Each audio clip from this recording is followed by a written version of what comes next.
Hi, I'm Michael. I'm an infectious diseases clinician at the Royal Melbourne Hospital, and I've recently started my PhD here at the Doherty Institute.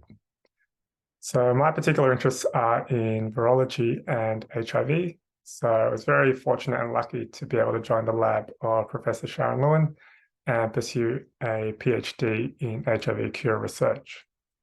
So my PhD will look at using novel mechanisms to reverse HIV latency, specifically using an mRNA technology called CRISPR-Cas9, as well as using lipid nanoparticle delivery as part of this system.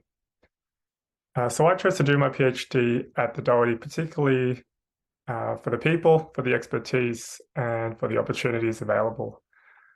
For someone like me who's a clinician by training, but wants to pursue a career as a clinician scientist, I think the Doherty is the perfect place to be able to develop both the clinical and the science aspects throughout my PhD training.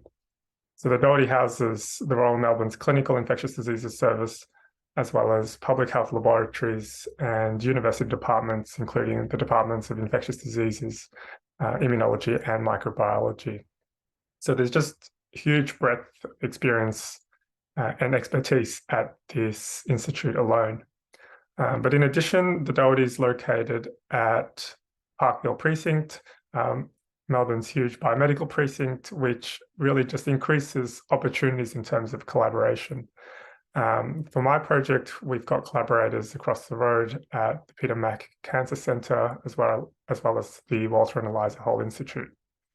So I think the Doherty really provides a very supportive network and environment to pursue your PhD.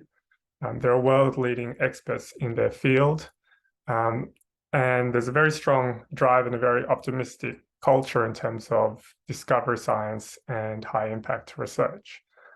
So I think it's a really great place to set the foundations for a career as a clinician researcher, and particularly for a career as a clinician scientist.